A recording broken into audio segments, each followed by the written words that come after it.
Друзья, всех приветствую на своем канале, на канале Максим Пашинский, Синтез Подход. Сегодня хотелось бы разобрать одну животрепещущую тему. Я стал в последнее время очень часто сталкиваться с ней и решил, скажем так, обсудить с вами эту тему. И тему я назвал следующим образом. Возраст – это обман. И почему цифры ломают твою жизнь. Давайте начнем с того, я хочу, чтобы ты вспомнил прямо сейчас и честно сказал, вот сколько раз в жизни ты думал, ну все, уже поздно, из-за возраста. Приведу пример. Мне уже 30, а у меня там ни квартиры, ни семьи, ни бизнеса, не знаю, ни детей, ни дерева не посадил, не успел, там, ни еще что-то. Или, например, тебе 50, 60, 70, и ты думаешь, ну куда мне учиться? Тем более я не говорю уже о том, чтобы сменить профессию. Ну что-то наподобие, там, я уже старый. Или давайте наоборот представим, что когда тебе 16, и ты думаешь, а кто вообще меня всерьез может воспринимать? И вот тут у меня возникает такой вопрос. А кто вообще придумал, что в 30 нужно одно, там, в 50 другое, в 70 третье, там, а в 16 вообще четвертое и так далее, так далее, так далее. Кто это все придумал? Да? То есть это кто-то когда-то придумал, написал, назовем это правила игры, да? И мы теперь по ним живем. Это наша реальность. И мы даже не задумываемся, да, что мы попадаем в эту ловушку. И здесь я хочу подсветить такую мысль. Я вот скажу честно от себя, как я считаю. Для меня лично возраст – это просто цифра, которая не имеет вообще ни малейшего значения. Она не несет для меня никакой смысловой нагрузки. Это просто цифра. Да, есть дата рождения в паспорте. Да, я там знаю этому столько-то лет, тому-то столько-то лет и так далее. Но я никогда вообще не обращаю на это внимания. Для меня нет значения, сколько человеку лет. Я согласен, это наверняка удобно, и это в какой-то мере такой удобный ярлык, там, не знаю, для врачей, юристов, чиновников. Но мы сами с вами наш возраст вот этот вот превратили в такую некую клетку, как я считаю. Вот знаете, это вот представьте, это такой куб, пол, стены, бетонное все, да, потолок. И вот внутри ты находишься один, и нет ни окон, ни дверей. То есть мы сами себя загоняем в такие условия за счет этого возраста, думая, что мне уже 30, мне уже столько-то, мне уже столько-то, столько-то. И вот здесь как раз таки начинаются самые настоящие проблемы. Но вот почему мы застреваем на этих цифрах? Почему мы делаем такой большой акцент на этих цифрах? Вот давайте посмотрим вокруг, и что мы видим? Мы видим, что общество постоянно нам навязывает какие-либо чек-листы. До 25 получи диплом, до 30 женись, там, ради детей, купи машину, посади дерево, построй дом там, и так далее. Там, в 40 ты должен уже быть каким-нибудь начальником. Ну а после 50, 60, уже можно идти на пенсию. И там самое главное, живи тихо, не высовывайся и ничего лишнего там не болтай. И самое главное, многие реально живут по этим сценариям. А если и когда появляется такой момент, что ты не успел сделать что-то из этого чек-листа, что у нас начинается? У нас начинается обвинение, у нас начинается чувство вины, ощущение, что ты какой-то не такой. Да, я не успел, вот тот-то, тот-то, тот-то уже что-то сделал в моем возрасте, а я не успел. Вот мне 29, у меня еще куча времени. Но завтра мне исполнилось 30, и у меня сразу в голове что? Мне 30. Все, это как какой-то рубеж. Просто выдуманный. Это мифическая, несуществующая ерунда, которой нет. Это просто у тебя в голове. Ты просто это себе придумал. И вот этот вот возраст, но здесь по факту это, кстати, вот это не совсем про возраст. Тема-то идет, да? А как раз таки про установки. То есть про то, что мы позволили чужим правилам, выдуманным, залезть нам в голову, поселиться там и руководить нами, и диктовать нам, как нам жить. И это даже не наше. Мы даже не задумываемся, не сядем и не подумаем, а мне так нужно, а мне так комфортно, это вообще мое или нет? Я на это соглашался? Я на это подписывался? Нет. Мы так не думаем. Мы просто на автомате, на автопилоте идем по этим чек-листам. Но вот хочется разобрать, немного упомянуть такие реальные истории жизни. Например, Фауджа Сингх. Это человек, который в 93 года установил мировой рекорд среди бегунов-любителей. Только вдумайтесь, 93 года. Марафонец. Мужик-марафонец, 93 года, установил мировой рекорд. Почему он это сделал? Да потому что у него не было в голове, что я в свои 93 не могу бегать. Не могу устанавливать какие-то рекорды или не могу быть марафонцем. У него просто в его картине мира нет такого.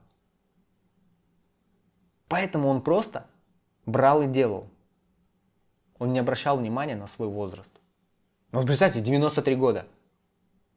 Кто-то уже в 50 говорит, все, пенсия, я ничего не могу делать, мне уже все поздно и так далее. 93 года. И тут не имеет значения, чем он раньше до этого занимался. Абсолютно никакого значения. Был он бегуном до этого, не был, вообще не имеет никакого значения. Кем он был? Здесь самый главный смысл, что в 93 года в его сознании, осознании нет вот этого стопора, что мне уже 93, какой для меня бег?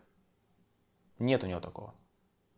Ну или, например, Вера Вонг, да, возможно, знаете да, это. Она стала дизайнером только в 40 лет.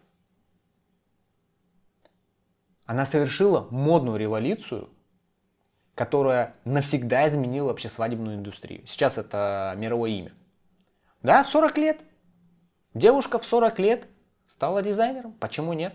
А кто-то в 40 лет уже мог подумать, для меня уже это поздно.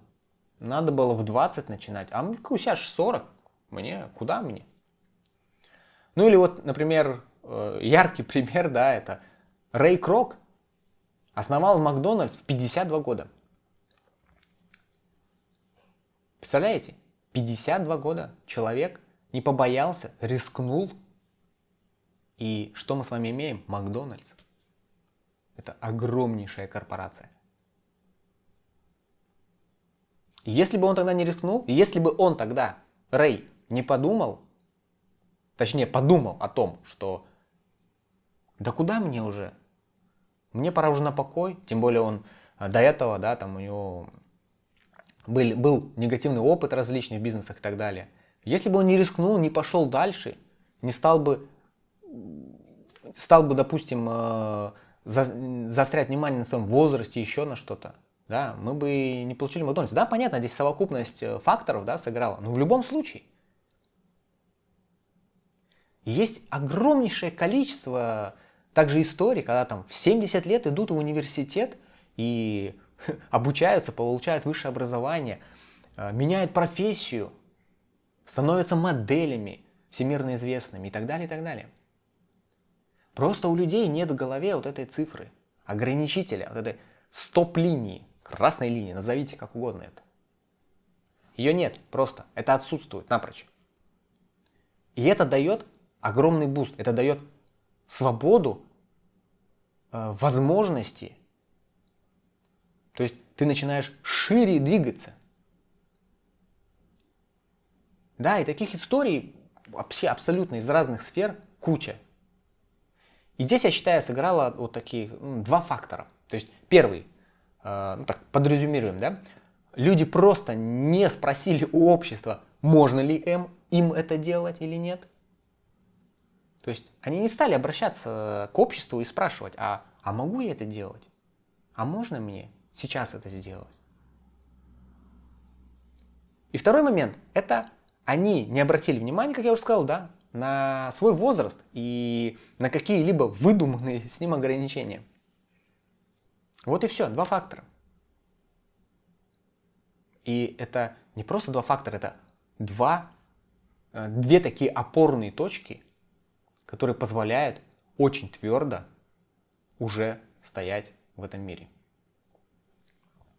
И я могу от себя сказать, что почему вообще эту тему так поднял, потому что у меня есть клиенты, и в целом, когда я общаюсь с людьми, я очень часто слышу, там, мне 30, мне 40, там, а я не директор, или еще что-то, да, или там, не знаю, мне 70, да, вот есть замечательная девушка, она говорит мне, мой клиент, она часто повторяет это. Ну, Максим, мне уже 70, куда мне? Она об этом говорит, но потом, когда мы с ней начинаем этот клубок распутывать, она где-то в глубине души не верит этому. То есть она не верит тому, что ей в 70 что-то нельзя делать, или она что-то не может делать.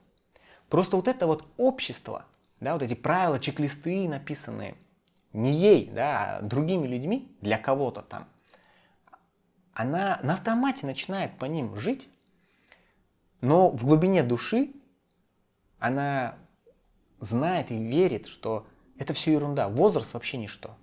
И когда мы с ней вот это все раскопали, докопались вот до вот этого вот ее вот огонька, мы смогли его разжечь в настоящий такой костер. Это очень здорово, и это неповторимое ощущение. Так вот, почему это важно сейчас? Да, раньше можно было сказать, там, жизнь короткая, да, там, информации было мало, возможностей мало и так далее. А сегодня же интернет, онлайн-образование, тысячи профессий на выбор, которые можно вообще освоить без диплома. Ты просто идешь в интернет, даже можно самостоятельно, либо там приобретая какой-то курс, либо поступая в онлайн какую-то академию, институт и так далее. То есть ты из дома можешь обучиться, узнать что-то новое и пойти другой тропинкой, другим путем в своей жизни. Здесь вопрос только в одном. Есть ли у тебя желание и смелость двигаться? И сидит ли у тебя вот это вот ограничение, как возраст? Думаешь ли ты об этом? Тормозит ли оно тебя? Да, есть один момент. У тела есть возраст. Да, оно стареет.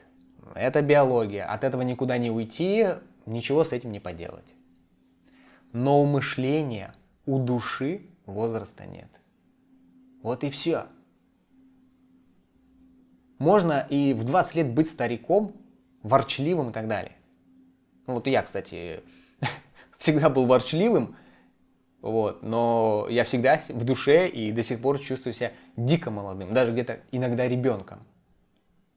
Да, можно там в 70 быть ребенком, играть, учиться, пробовать новое, быть вот этим вот, не терять вот эту вот любознательность, любопытство к этому миру, потому что в мире столько всего происходит, столько всего интересного и нового. И в 70 лет можно узнавать что-то новое для себя. И неважно, там оно пригодится тебе или нет, это просто любознательность к этому миру, к познанию этого мира. И я бы хотел подвести такую черту и такую фразу вам предложить. Возраст – это состояние ума. Вот и все, а не цифра, где-то там записанная. И что же важно в этом? А важно, как я сказал, да, уже не цифра, а важно, насколько ты открыт этому миру, то есть всему новому. Насколько вообще в целом ты умеешь учиться и хочешь учиться. Насколько у тебя вот это любопытство, любознательность развита. насколько у тебя есть смелость идти своим путем, а не по чужому чек-листу, да, своей тропиночкой. А если тропинки нет, помни, всегда можно ее протоптать. Вот всегда привожу хороший такой, мне нравится пример. Люди, вот когда особенно парки какие-то строят, да, дорожки прокладывают где-то в парках и так далее, вот люди всегда ходят своей дорожкой. Возможно, вы замечали, да, когда там где-то какие-то дорожки асфальтированные, либо еще выкладывают плиткой и так далее, делают какие-то углы и так далее, и люди идут и просто срезают тропинкой. Либо когда тропинка раньше была здесь, всегда, допустим, люди по ней ходили, да, а дорожку прокладывают где-то асфальтированную в другом месте, люди все равно будут ходить по этой тропинке. И точно так же здесь можно, да, то есть неважно, где тебе проложили эти чек-листы, эту асфальтированную дорожку, ты всегда можешь протоптать эту дорожку через травку себе отдельную. И мягенько, с наслаждением по ней двигаться. И главное, еще момент такой, что ты делаешь сегодня, а не сколько тебе лет. Вот и все. Что ты делаешь? Чем ты занят? Какой у тебя интерес? К чему ты идешь? Да? Зачем ты идешь? Зачем ты это делаешь? Как ты это делаешь? Вот эти важные моменты. И в работе с клиентами я постоянно вижу одно и то же. Вот регулярно. Вот люди сами строят вот эту вот себе тюрьму из цифр. Мне уже поздно, там, или я слишком молод, какие-то цифры, там, даже когда тема идет денег, вот мне нужно столько-то денег, а вот если будет чуть меньше, уже не подходит мне, там, больше, тоже может не подходить и так далее. Просто в какие-то цифры, просто загоняем себя в какие-то вот эти вот рамки, не даем свободы, не даем дыханию. Нет воздуха вот этого, чтобы расправиться, сесть и сказать, да, я здесь, я иду, я знаю, что я делаю и так далее. Независимо от этих возрастных, там, циферных этих рамок. Ну а потом вот как раз таки проходит время, и вот эти люди говорят, надо было раньше. Но парадокс в том, что раньше это всегда сегодня. Вот еще такая мысль. Раньше это всегда сегодня. И я регулярно это встречаю. Даже, что греха таить, я за собой это замечал. Да не то, что замечал, это такое было, то же самое. Да? Но самое главное вовремя это заметить и начать с этим работать. И здесь хочется сделать такой выдох. Выдох. Выдох, действительно. Захотелось, неосознанно захотелось сделать этот выдох. И здесь хочется сделать такой вывод, что возраст это не приговор, это где-то отметка на бумаге, да, дата твоего рождения. А твое настоящее время начинается там, не с календаря, там, не с цифр в паспорте. Оно начинается с твоего решения. Вот и все. Хочешь меняй, хочешь пробуй, хочешь учись. Не откладывай, не смотри на чужие правила. Просто двигайся. Двигайся своим путем. Двигайся на том, какие ответы тебе приходят изнутри. И вот здесь хочется в завершении сегодняшней нашей встречи хочется задать такой вопрос, чтобы вы посидели и подумали, да, и написали в комментариях, вот на какой мысли, там, мне уже поздно, ты себя ловил. Поделитесь своими историями, да, там, расскажите, как это было, на какой шаг ты там решился, несмотря на возраст, да, либо, допустим, наоборот, потом сказал, надо было раньше. Напишите, пожалуйста, в комментариях, поделитесь. Я уверен, твоя история, она вдохновит кого-то другого, все почитают, посмотрят, и мы поймем, да, что мы действительно очень многие находимся в этих рамках, в этой тюрьме, да, из которой многие хотели бы выбраться. Да, и мы поможем друг другу нашими историями, мотивационными историями выбраться из этого круга, разорвать это кольцо и пойти своим путем. Ну что, друзья, на сегодня встреча закончена, поэтому жду вас в комментариях. Можете делиться абсолютно всем, чем угодно. Подписывайтесь на этот канал. Также подписывайтесь на Telegram. Переходите на сайт, смотрите мои услуги. Смотрите, я не так давно подготовил для вас курс по рефлексии. Вот. Берите, изучайте, встречайтесь. И вы всегда можете мне написать, задать какой-то вопрос. Я всегда отвечу, поделюсь своим опытом, поделюсь своими знаниями. Вот, и приходите в работу, будем совместно разбирать, идти, двигаться. Поэтому я вас всех жду. Хорошего вам дня, вечера, ночи, утра. И до новых встреч. Пока-пока.